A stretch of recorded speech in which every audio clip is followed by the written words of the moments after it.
This channel does not promote any violent, harmful, or illegal activities. All content provided by this channel is meant for an educational purpose only. Top quality और consistent performance के लिए सिर्फ silver pump नाम याद रखना। এবার নজর রাখা যাক বীরভূমের দিকে। কাকুরতলায় তৃণমূল কর্মী খুনের ঘটনায় 27 জনের বিরুদ্ধে অভিযোগ দায়ের হয়েছিল। রবিবার সকালে প্রথম গ্রেফতারি, বাকিদের খোঁজে তল্লাশি জারি। অন্যদিকে শান্তিনিকেতনে অশান্তির ঘটনায় 13 জন গ্রেফতার। এদিকে গোষ্ঠী কোন্দলের প্রশ্নে বীরভূম জেলা সভাধিপতি কাজল শেখ অনুব্রত মণ্ডলের নাম না নিয়ে চ্যালেঞ্জটা করেই বসলেন। বীরভূমে তৃণমূলের গোষ্ঠী কোন্দল নতুন কোনো ঘটনা নয়। সাংসদ শতাব্দী রায়ের কথায় কমন সিলেবাস। ওটা নিয়ে ব্যস্ত হবে না, গোষ্ঠী দ্বন্দ্ব নিয়ে।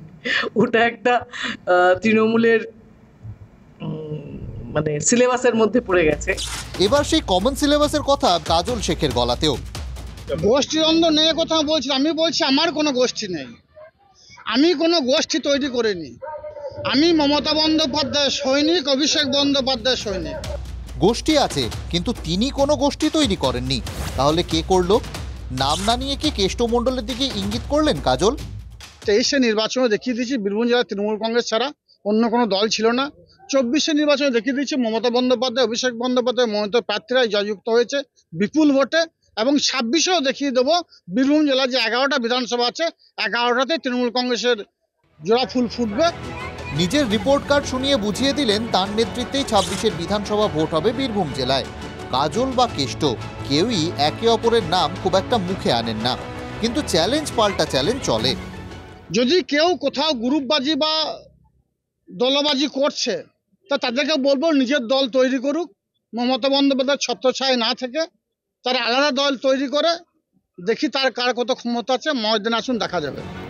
তাপমাত্রার পারদ চড়ার অনেক আগে থেকেই চড়ে আছে বীরভূমের রাজনৈতিক পারদ।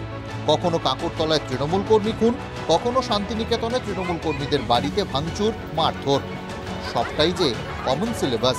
বীরভূম থেকে হিমাদ্রি মণ্ডলের রিপোর্ট, TV9 বাংলা। বীরভূমে গোলাগুলি এখন জল ভাত, তাই বলে দুই বাড়ির ঝামেলাতেও বন্দুক বেরোবে? বারুইপুরে যেমনটা ঘটলো, ট্রেন কাটা নিয়ে ঝামেলা, যেখানে বন্দুক উঁচিয়ে তেড়ে গেল এক প্রতিবেশী।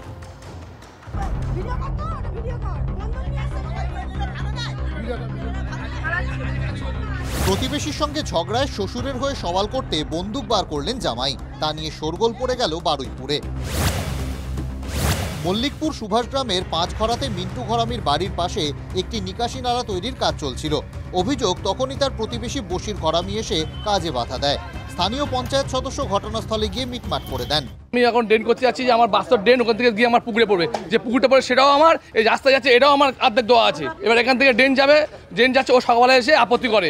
আপত্তি করলে আমি এসে ওকে বুঝিয়ে বললাম যে তুই কেন আপত্তি করছিস? বলে আমারও কেনা আছে।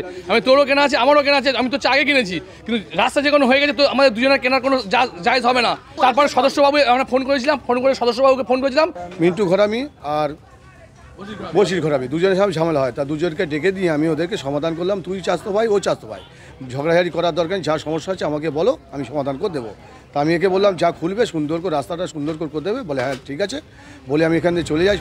অভিযোগ, এর কিছুক্ষণ পরেই বশিরের জামাই আতিয়ার রহমান মোল্লা একটি বন্দুক নিয়ে মন্টু ঘরামির ওপর চড়া হয়। প্রাণে মারার হুমকি দেওয়া হয় বলেও অভিযোগ। নিয়ে এসে কোনো কিছু বোঝাবুঝি না করে সোজা আমার হাজব্যান্ডের নামে এসে গালাগাল করে, বিচ্ছি নোংরা ভাষায় গালাগাল করছে এবং ওকে গালাগাল দিয়েই বন্দুক নিয়েই ডাকছে, বলছে আয় এখানে লাশ ফেলে দেবো।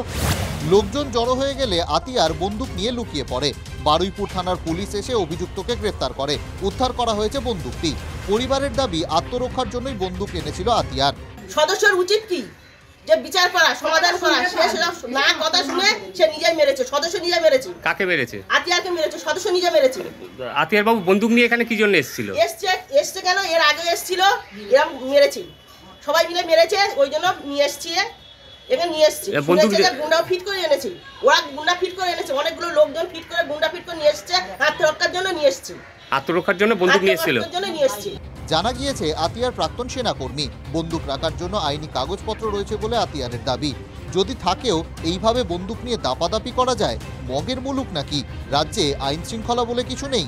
মদের আসরে বচসা হোক বা সম্পর্কে টানাপোড়েন, জমি বিবাদ হোক বা রাজনৈতিক দ্বন্দ্ব, কথায় কথায় বন্দুক বের করাটা কি বাংলায় ট্রেন্ড হয়ে দাঁড়ালো? কোন মন্ত্রে বন্ধ হবে এই ভয়ঙ্কর প্রবণতা? অভিজ্ঞান নস্করের রিপোর্ট, TV9 বাংলা।